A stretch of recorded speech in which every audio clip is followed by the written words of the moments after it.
je weet het, vrouwen hebben nou eenmaal meer aanleg van nature.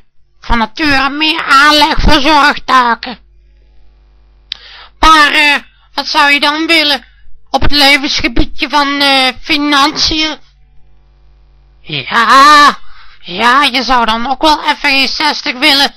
Ja, je zou dan ook wel even geen 60 willen, zoals een doorgeleerde bikkelin. Ja, maar dat gaat niet, hè. Dat zijn de maatschappelijke nadelen. Dat is niet realistisch.